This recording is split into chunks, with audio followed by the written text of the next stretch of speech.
go.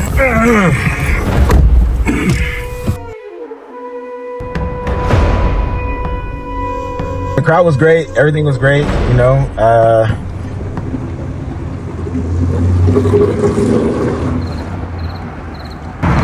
Yes, sir.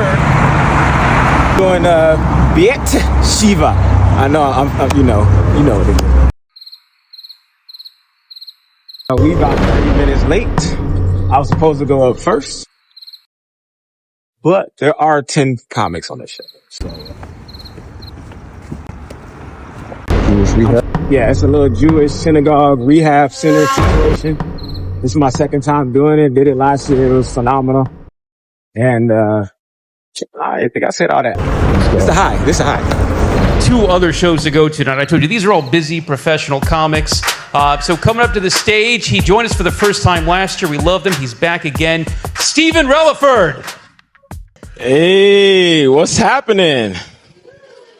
This is nice. Okay, I see we got the AARP in the front and the people with good eyesight in the back. Huh? I was like, get your 20/20 in the back. Okay, I see.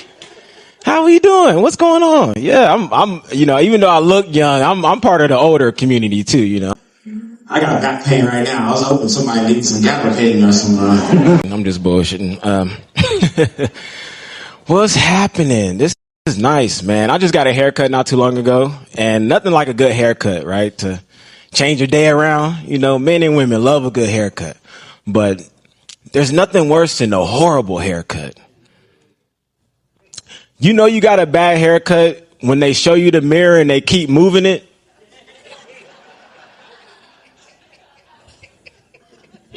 Trying to see this shit. I knew I got a bad haircut once because I called in before I got there and I was like, yo, I'm just looking to get a fade, you know, because it's something comfortable, you know.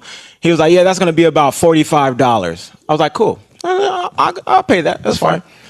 And I go in and he gives me the haircut and he spins me in the chair and he sees the look on my face.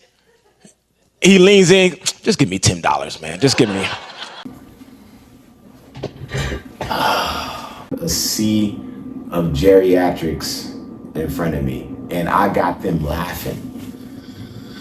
So even like last night, you know, we did the second show we did after the Papusa show was the well-dressed comedy show with Josh Edelman, you know, and his team, and that was phenomenal, man. I had some old Asian woman, you know, come up to me after the show and tell me how much she loved it and giving me so many praises, and it was great. You know, she was dressed up really nice. That's the theme of the show, is well-dressed comedy show. So everybody's out there and they like flappers, tuxedos, and you know, all that shit. And it was great for her to share those words with me because she had to be like, you know, pushing 70.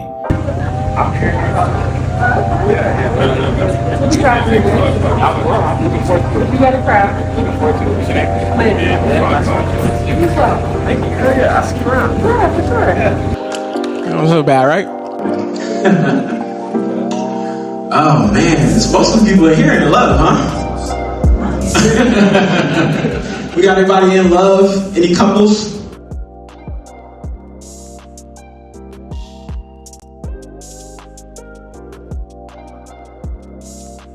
Yeah. May you all have a good relationship if you on this comedy grind, because it is tough. Find somebody who can vibe with you, understand you're going to be out late at night. You probably see a lot of times people may think that you a partier or you want to be out and shit like that. No, that's just like how the work is. Really, I'd rather just be with my old lady. Oh man, it's mostly people in here in love, huh? Maybe couple. Well, here's something that I learned. I know we've been through some challenging roads, you know, and I've noticed, you know, before I've changed my life, the women that I talked to, their behavior reflected the drugs that the choice that they was on, you know. Like anytime I would, you know, engage with someone who, you know, smoked or was into cannabis, they always brought me food in bed. You know? And anytime I, hooked up with somebody, possibly who did coke, they made my bed. You just come out the shower, all the dishes done. You be like, I wasn't expecting you to sweep. That man knows.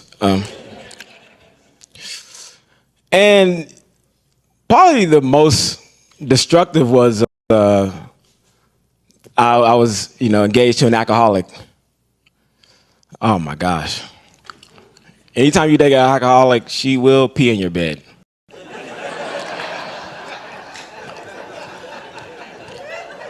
It happens all the time. And she kind of tells you before, she kind of warns you. She says, just so you know, I sweat in my sleep. Don't believe that. Don't believe that. That's not sweat. Why you sweating on both of us? Why your sweat smell like urine? Actually, this one girl, she tricked me. She got me pretty good. I didn't notice she had peed in the bed. And she asked me to get her a cup of water. And when I brought her the water, she did she spilled it. I was like, oh, baby. Now it's just water and pee. Now it's just. No, you can find love, though. Finding love is not that hard. You just got to find people on a similar vibe, like a similar little vibe, Once I was hooking up with this girl, and things were going really well, though I felt like our rhythm was just slightly off. Like, we've had a lot of shows, which is rare. Not rare, but it's kind of tough sometimes to get consistent quality shows in LA, unless you're producing them yourself or, you got them big credits, you got that big social media following, which I currently do not have, I'm supposed to be dropping off a pizza right now at Domino's, and Cameron called. I said, I'll be there, I'll be late, but I'm supposed to be delivering a pizza. I'm supposed to be delivering a pizza at Domino's right now. I never planned on this being a joke, but the more that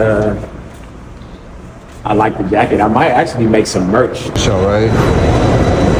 Second show was amazing. Second show of the night. You want to talk? We here at the Roosevelt. Beautiful spot. It's like returning here, man. I've had a lot of good memories here before, back in the past with some really good friends. I don't know.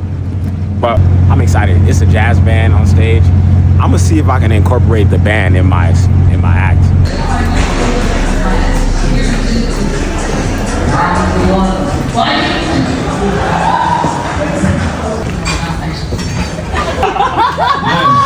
I found somebody to pee in my bed later. Yes.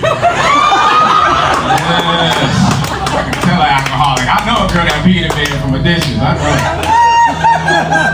Oh yeah, I'm all about it. Can we play? Can we experiment a little bit with the band? Yeah. The year was 1943. The fish was jumping. Everything was pumping. And you guys noticed that you never use the phrase "it is what it is" when there's something positive. Yeah. Neutral at best, but you're never like, I heard you hit the lotto. It is what it is. Nah, that's not how it works. It's more like, man, I got fired and my girl pregnant. It is what it is, I'm gonna keep on trucking. Yeah, I'm not famous yet, but I'm getting there. Yeah, thank you. Maybe I can sleep on it tonight. It's been such a joy to have you guys here. Thank you. My name is Releford. But this girl I was hooking up with, her music was a little different. She was just slightly off. She was just more like, cut my life into pieces. This is my last resort. Suffocation. We can work our way up to that. You ain't got to start off on that.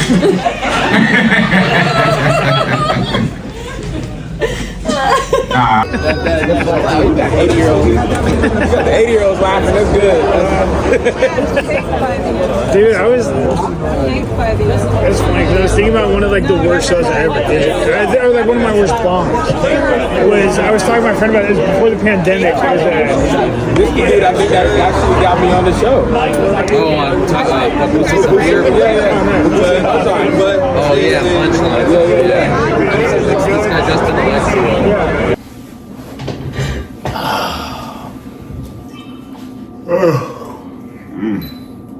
Past few days have been amazing. Past few days have been great. And like last Friday, I did a room.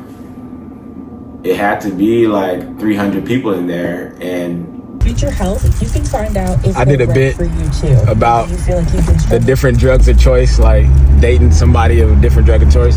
But it's a rehab show, so I was like, I introduced the joke differently, like as if it was a past version of myself. Like, oh, I used to, you know, I'm saved now, you know. And I'm sitting there talking about, you know, if you smoke or you mess with somebody who smoke, as if like I don't smoke anymore. And I'm sitting on stage like, this nigga look high as hell. I'm trying to convince the people that I don't smoke weed. I'm like, yeah, right.